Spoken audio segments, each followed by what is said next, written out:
ఇట్కల్పాడు గ్రామంలో ఇది అటవీ భూమిని ఇల్లీగల్గా ఎంక్రోచ్మెంట్ అయ్యి ఉన్నారు. అది నాన్ ట్రైబల్స్ ఉన్నారు. వీళ్ళతోటి ఇక్కడ సుమారుగా 1000 నుంచి 1500 ఎకరాలు అటవీ భూమి అన్యాక్రాంతమై ఉంది. గత సంవత్సరం కూడా వీళ్ళతోటి మాట్లాడి మీటింగ్ కండక్ట్ చేసి కొంత ప్లాంటేషన్ చేసినారు. మళ్ళీ ఈ సంవత్సరం కూడా వీళ్ళతో చర్చలు జరిపి కొంత మాకు అటవీకి సంబంధించి అన్యాక్రాంతమైన భూమిని స్వాధీనపరచుకోవడానికి వీళ్ళతోటి చర్చలు జరుపుతున్నాము. వాళ్ళు కొన్ని చెప్పారు మాతోటి, మేము కూడా పై అధికారుల దృష్టిలో పెట్టి దాని ప్రకారము మేము దీనిపైన నిర్ణయం తీసుకుంటాము.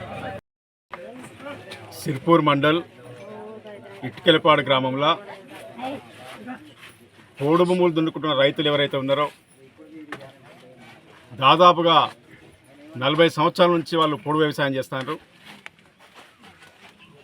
10 సంవత్సరాల నుంచి దాదాపుగా ఫారెస్ట్ అధికారులు వాళ్ళకి ఎప్పటికప్పుడు వచ్చి వాళ్ళకు మాయ మాటలు చెప్పి 500 ఎకరాలు మెల్లగా ఫారెస్ట్ వాళ్ళు హ్యాండ్ ఓవర్ చేసుకుంటారు. ఇప్పటికీ 1500 ఎకరాలు ఫారెస్ట్ వాళ్ళు హ్యాండ్ ఓవర్ చేసుకున్నారు.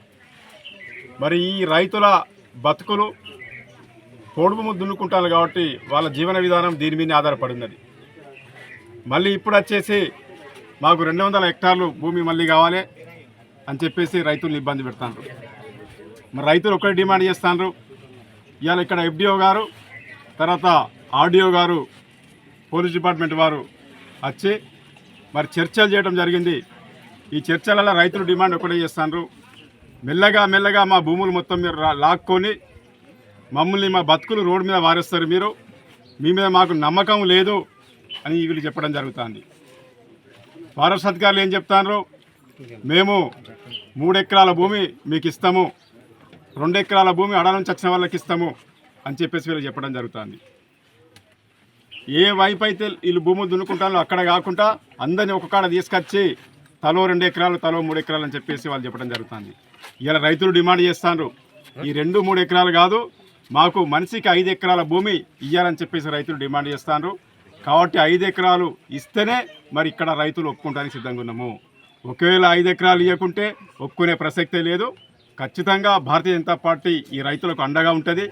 గతంలో రేవంత్ రెడ్డి ప్రభుత్వం వచ్చిన తర్వాత రేవంత్ రెడ్డి గారే మరి స్వయంగా ఇక్కడ ఇన్ఛార్జ్ మినిస్టర్ సీతక్క గారే స్వయంగా కాలుకు బల్పం కట్టుకొని తిరిగి పోడు భూములు దున్నుకుంటున్న రైతులకు మేము పట్టాలు ఇస్తామని చెప్పిండ్రు.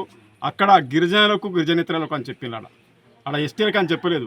ఎస్టీలు కావచ్చు, ఎస్సీలు కావచ్చు, బీసీలు కావచ్చు, ఎవరికైనా కానీ పోడు భూములు దున్నుకునే రైతులకు పట్టాలు ఇస్తామన్నారు. కాబట్టి ఖచ్చితంగా ప్రభుత్వం ఈ యొక్క రైతులను ఆదుకోవాలి. వారికి కుటుంబంలో ఎవరికైతే పెళ్లి లైన్లోకి ప్రతి ఒక్కరికి 5 ఎకరాల భూమి ఇవ్వాలని చెప్పేసి వాళ్ళు డిమాండ్ చేస్తారు. వాళ్ళ డిమాండ్ సమ్మతమే. ఖచ్చితంగా దానికి పూర్తిగా మద్దతు భారతీయ జనతా పార్టీ ఉంటుందని చెప్పేసి తెలియజేసుకుంటూ ముగిస్తున్నా. ఈ ప్రభుత్వాలు ఏ ప్రభుత్వమైనా కానీ ఒక్కసారి ఆలోచించాలి.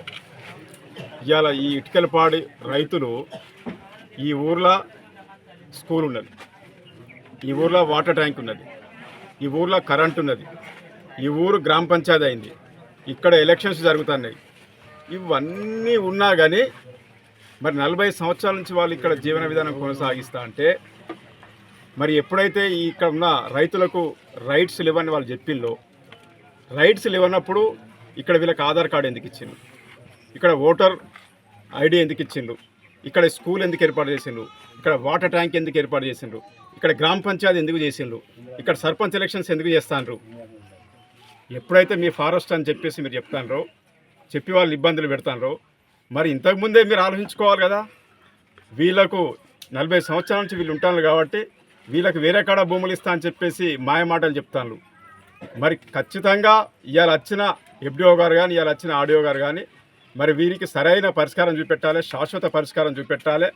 మరి వాళ్ళ పనులు వాళ్ళు చేసుకొని అవతల పడి ఈ రైతులను నిండా ముంచే ప్రయత్నం చేయొద్దు. దీంట్లో గవర్నమెంట్ పూర్తిగా జోక్యం చేసుకోవాలి. వీరు ఏవైతే డిమాండ్ చేస్తానో 5 ఎకరాలు అని చెప్పేసి ప్రతి ఒక్కరికి 5 ఎకరాలు వాళ్ళ కుటుంబంలో పెళ్ళైన వాళ్ళకు, ఆధార్ కార్డు ఉన్న వాళ్ళకు 5 ఎకరాలు ఇచ్చేసి వాళ్ళని ఆదుకోవాలి.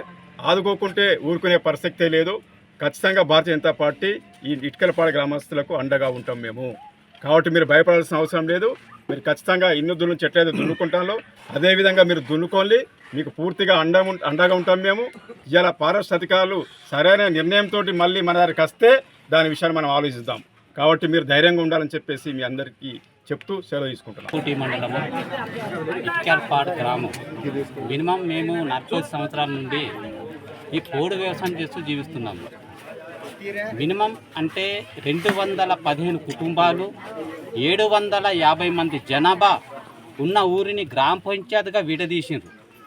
ఈ గ్రామ పంచాయతీ విడదీసిన ఊరిని ఫారెస్ట్ అధికారులు ఏం చేశారంటే దశల వారీగా మీకు బౌండరీ పెడతాము, మేము లోపలికి రాము అని మమ్మల్ని బుజ్జగించి మాకు భూములు ఇస్తామని బుజ్జగించి 1500 ఎకరాలు దశల వారీగా సంవత్సరానికి 500 ఎకరాలు చొప్పున 3 సంవత్సరాలకు 1500 ఎకరాలు పెట్టిండ్రు. ఇప్పటికి బౌండరీ పెట్టిన తర్వాత వచ్చి మాకు భూములు కావాలి, మీకు ఒక సైడ్కు చేస్తాము, సైడ్కు చేసి మీకు ఇస్తాము అంటున్నారు. కానీ సరే మీకు ఏదో న్యాయం చేస్తాము, మేము ఇంకోసారి రాకోము అని చెప్తలేరు. ఎందుకని వాళ్ళు ఇప్పటి వరకే చేసిండ్రు, ఇప్పటి వరకు తీసుకున్నారు, తీసుకొని మీకు న్యాయం చేస్తామని ప్రతి ఒక్కరిని ఊర్లో పిలిపించి, మన సిఎస్ఆర్ ఉండే ఎస్ఐ రవికుమార్ గారు ఉండే వాళ్ళని పిలిపించి మీకు ఎక్కువ మందికి ఎవరెవరికి భూమి ఎక్కువ ఉన్నదో వాళ్ళు పంచిపెట్టండి, వాళ్ళకి ఇవ్వండి అని బలవంతం చేసి ఇక్కడ మొత్తం మంది భూమిని తీసుకుని ఇచ్చిండ్రు. ఇచ్చినాక ఇంకా భూమిని తీసుకుంటా అంటారు. దీనికి న్యాయమా? ప్రభుత్వం కూడా స్పందించి ఇట్కాల్పాడు గ్రామస్తులకు న్యాయం చేస్తారని కోరుతూ అందరి తరఫు నుండి నాకు అవకాశం ఇచ్చిన అందరికీ ధన్యవాదాలు తెలుపుతూ ముగిస్తున్నాను. For more videos like this, subscribe Big TV channel.